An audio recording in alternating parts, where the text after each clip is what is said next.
حدیث پاک میں لفظ احسان کی وضاحت آقا علیہ السلام نے خود فرمائی، متفق علیہ حدیث ہے، بخاری اور مسلم کی، اور حدیث جبریل کے نام سے بھی معروف ہے، حدیث احسان سے بھی، جس میں سیدنا جبرائیل امین آئے، بخاری مسلم کی متفق علیہ، آ کے پوچھا یا رسول اللہ ایمان کیا ہے؟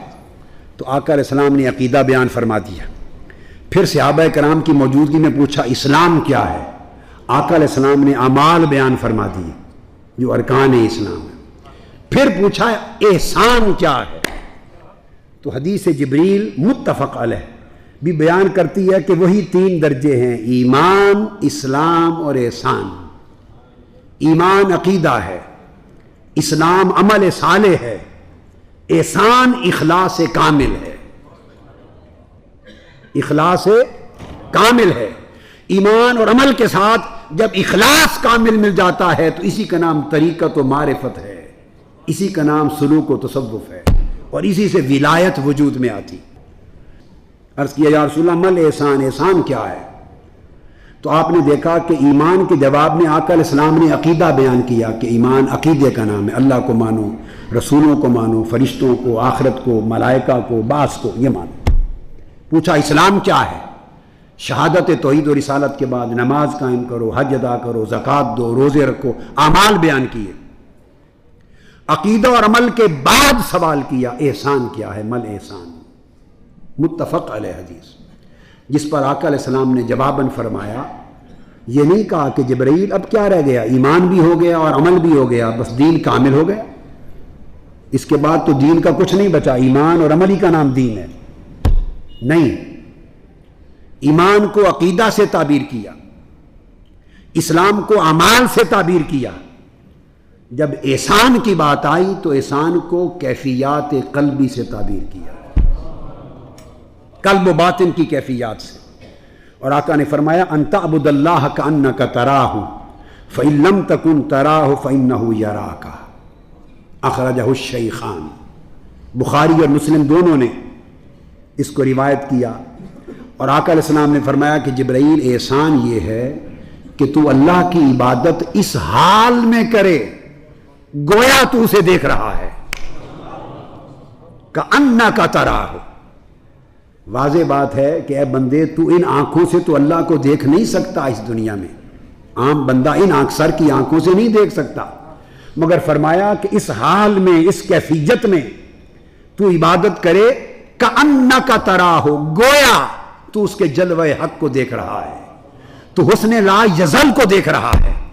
فإن لم تکن تراہ، اور اگر تیری یہ کیفیت دیکھنے کے تصور کی نہ بندھے، یہ بات توجہ طلب، میں بندھنے کی بات کر رہا ہوں۔ آپ پوچھیں گے یہ ترجمہ کیسے ہو گیا؟ اس لیے کہ سر کی آنکھوں سے تو بندہ دیکھ ہی نہیں سکتا، اور پہلے بھی فرمایا کأنک تراہ، کہ اس طرح عبادت کر گویا تو اللہ کو دیکھ رہا ہے۔ جب فرمایا گویا دیکھ رہا ہے تو حقیقتاً دیکھنے کا تو سوال ہی نہ ہوا، اس طرح عبادت کر گویا تو اس کو دیکھ رہا ہے، تو گویا کیفیت قائم کر، ایسا دھیان قائم کر، ایسا تصور باندھ، ایسا مراقبہ کر، گویا تو جلوہ حق اور حسن لا یزل کو دیکھ رہا ہے۔ اب فرمایا فإن لم تکن تراہ، بس اگر تو اسے نہ دیکھ سکے تو حقیقی دیکھنا تو پہلے بھی ممکن نہ تھا، تو فإن لم تکن تراہ کا معنی کیا ہوا؟ اگر تو یہ کیفیت نہ پا سکے، یہ تصور نہ باندھا جا سکے، یہ دھیان تیرا پختہ نہ ہو سکے اس کے مشاہدہ حق کا، تو پھر کم سے کم یہ ہو فإنہ یراک، کہ وہ تجھے دیکھ رہا ہے۔ کہ احسان یہ ہے کہ بندے عبادت اس حال میں کر کہ یا تیری کیفیت مشاہدہ حق کی ہو یا تیری کیفیت مراقبہ حق کی ہو، یا مشاہدہ کی ہو یا مراقبہ کی ہو۔ تو آپ نے دیکھا کہ یہ حدیث نبوی صلی اللہ علیہ وسلم نے احسان کے لفظ کی تصریح فرما تھی، احسان کے لفظ کی تصریح فرما تھی۔ اب یہی وہ لفظ احسان ہے جس کو حضرت حارثہ انصاری رضی اللہ تعالیٰ عنہ کی حدیث میں روایت کیا گیا، جس کو میں نے اپنی کتاب المنہاج السوی کے فصل حقیقت ایمان میں تمام طرق کے ساتھ اس کو روایت کیا، بیان کیا، تخریج کیا ہے، اور وہ یہ کہ آقا علیہ السلام نے صبح ایک صحابی، جوان صحابی حارثہ کو دیکھا اور پوچھا کیف اصبحت یا حارثہ، اے حارثہ بتا تیری صبح کیسے ہوئی، تو نے صبح کیسی کی ہے حارثہ؟ حضرت حارث بن مالک انصاری رضی اللہ تعالیٰ عنہ، حارث بھی لفظ آیا ہے کتب حدیث میں، حارثہ بھی آیا، دونوں درست ہیں اسماء اور رجال میں۔ تو آقا علیہ السلام نے پوچھا کیف اصبحت، صبح کیسے کی؟ اب یہ جو ان تعبد اللہ کانک تراہ، اسی حدیث نبوی کی شرح حدیث سے کر رہا ہوں۔ انہوں نے جواب دیا قال اصبحت مؤمنا حقا، آقا صلی اللہ علیہ وآلہ وسلم میں نے حقیقت ایمان کے ساتھ صبح کی، حقیقت ایمان کے ساتھ صبح کی، اور اس کا دوسرا معنی بنتا ہے مؤمنا حقا، یعنی مومن حقانی کے طور پر صبح کی۔ بولیے مومن حقانی کے طور پہ صبح کی۔ اس پر آقا علیہ السلام نے فرمایا فقال انظر ما تقول فإن لكل شيء حقیقۃ فما حقیقت ایمانک، اے حارثہ سوچ کیا کہہ رہا ہے، ہر شے کی ایک حقیقت ہے، تو کہہ رہا ہے میں نے حقیقت ایمان کے ساتھ صبح کی، پھر بتا تو صحیح کہ تیرے ایمان کی حقیقت کیا ہے، تیرے ایمان کی حقیقت کیا ہے۔ اب وہ حقیقت ایمان بیان کرتے ہیں، یہ پورا مضمون تصوف ہے، اور یہی سارا کا سارا یہاں سے ایمرج ہوتی ہے ولایت۔ جواب دیتے ہیں آقا یا رسول اللہ فقال عزفت نفسی عن الدنیا واسہرت لذلک لیلی واظمأن نہاری، وفی روایت قال عزفت نفسی عن الدنیا واسہرت لیلی واظمأت نہاری کأنی انظر عرش ربی بارزا۔ یا رسول اللہ صلی اللہ علیہ وآلہ وسلم تیرے ایمان کی حقیقت یہ ہے کہ میرا نفس یہ تصوف ہے، یہ سلوک و طریقت ہے، یہ مرتبہ احسان ہے، کأنک تعبد اللہ کأنک تراہ، وہ کیفیت مرتبہ احسان کی کیسے ملتی ہے؟ تو صحابی عرض کرتے ہیں یا رسول اللہ میں نے اس طرح صبح کی ایمان کی حقیقت کے ساتھ، اور ایمان کی حقیقت یہ ہے کہ میرا نفس دنیا سے بے رغبت ہو گیا ہے، میرے نفس میں، میرے دل میں دنیا کی کوئی رغبت، کوئی چاہت، کوئی لالچ، کوئی توجہ دنیا کے لیے بچی نہیں، میرا دل دنیا سے لا تعلق ہو گیا ہے، کٹ گیا ہے، دنیا سے بے رغبت ہو گیا ہے۔ اور دوستو اللہ کی عزت کی قسم یہ وہ شراب ہے کہ چکھ کے دیکھو کہ جو رب کائنات سے جس کا قلب اپنا تعلق توڑ لے، اس کا دل دنیا سے رغبت رکھنے کے لیے تیار ہی نہیں ہوتا۔ جس کی رغبت ادھر مالا اعلیٰ میں قائم ہو جائے، اس کی رغبت اس دنیا سفلی سے کٹ جاتی ہے۔ جو رب کائنات کی محبت کا گرفتار ہو جائے، وہ دنیا کے حرص و لالچ کا گرفتار نہیں رہتا۔ فرماتے ہیں میرے نفس نے دنیا سے بے رغبتی، لا تعلقی اختیار کر لی ہے۔ تو پھر کیا ہے؟ جب سے میرا دل دنیا سے بے رغبت ہوا ہے، تب سے میں راتوں کو بیدار رہتا ہوں، نیند نہیں آتی۔ ہائے ہائے ہائے، یہ تصوف ہے، اور یہ بیان تصوف ہے قرآن اور حدیث نبوی میں۔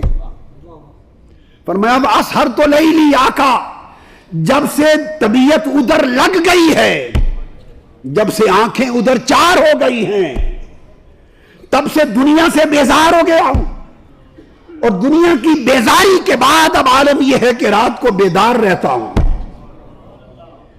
جن کی آنکھیں حسن مطلق سے چار ہوتی ہیں، ان کی طبیعتیں دنیا سے بیزار ہو جاتی ہیں، اور جن کے نفس دنیا سے بیزار ہوتے ہیں وہ راتوں کو مولا کے لیے بیدار ہوتے ہیں۔ اب رات کو نیند نہیں آتی، بیدار رہتا ہوں۔ وَظْمَأْتُ نَہَارِي، رات تو بیداری میں گزرتی ہے اور دن سارا پیاس میں گزرتا ہے۔ ہائے ہائے ہائے ہائے، کبھی سوچا کہ کون سی پیاس کا ذکر کیا جا رہا ہے؟ وہی پیاس جو ہمیں لگتی ہے، یہ ٹھنڈے پانی کی، پیپسی کی، کوک کی، شربت کی پیاس نہیں۔ رات کو بیدار رہتا ہوں، وازمات و نہاری، اور دن بھر پیاسا رہتا ہوں۔ اب یہ کون سی پیاس ہے جسے حقیقت ایمان کے ساتھ تعبیر کیا جا رہا ہے؟ وہ پیاس یہ کہ رات جو لوگ جاگنے والے بن جائیں اور جنہیں رات جگے کی لذت مل جائے، اور جو راتوں کے جاگنے کی شراب پی لیں تو راتوں کو ان کو جام پلائے جاتے ہیں، مناجات الہیہ کے جام، سجدوں کے اندر خدا کے اذکار کے جام، آنسوؤں کے جام، عشق و محبت کے جام، قربت کے جام، تعلق باللہ کے جام، جب وہ سجدوں میں گر کر مراقبے میں خدا کا دھیان کر کے اس کی یاد کے جام پیتے ہیں، وہ شراب انہیں وہ لذت دیتی ہے کہ جب رات گزر جاتی ہے، دن چڑھ جاتا ہے، تو فرمایا، عرض کیا آقا خدا کی قسم وہ شراب جو رات کے جاگنے میں پی ہوتی ہے، سارا دن اس کے لیے پیاسا رہتا ہوں، سارا دن اس کے لیے تڑپتا رہتا ہوں۔ پھر دن سے دلچسپی نہیں رہتی، رات کا انتظار رہتا ہے کہ پھر سورج ڈوبے، سائے لمبے ہو، رات کے اندھیرے چھائیں، لوگ سو جائیں اور میں جاگ اٹھوں، اور پھر جاگنے کی اس لذت میں شراب محبت ملے، شراب طاعت ملے، شراب عبادت ملے، ارے شراب سجود ملے، شراب مناجات ملے، شراب دیدار ملے۔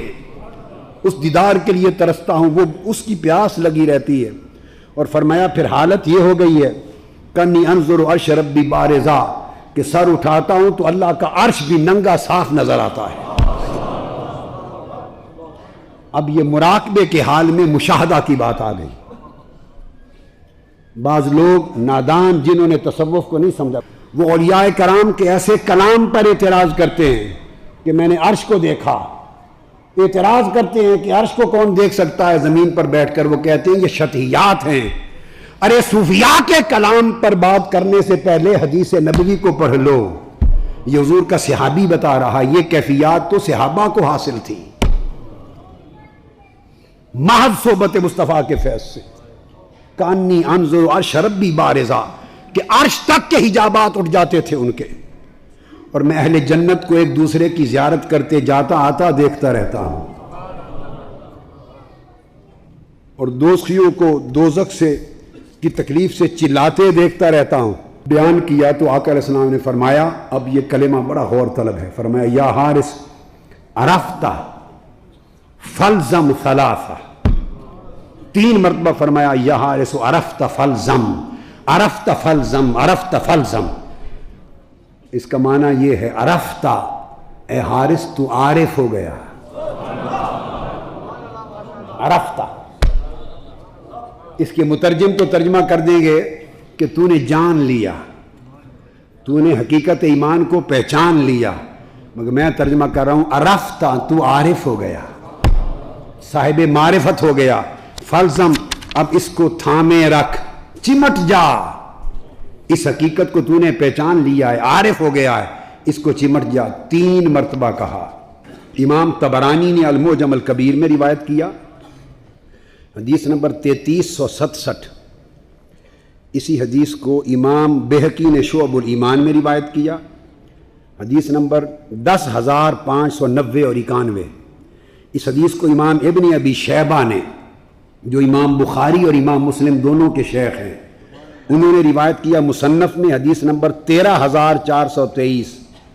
اس کو امام بزار نے روایت کیا اپنے مسند میں، امام عبد بن حمید نے روایت کیا، اور اس کو امام حیثمی نے مجمع الزوائد میں، اور انہوں نے کہا کہ جو یہ تمام جو ان کے روات ہیں جید اور ثقہ ہیں، اور تمام ائمہ نے اس کو روایت کیا اپنے اپنے طریق سے۔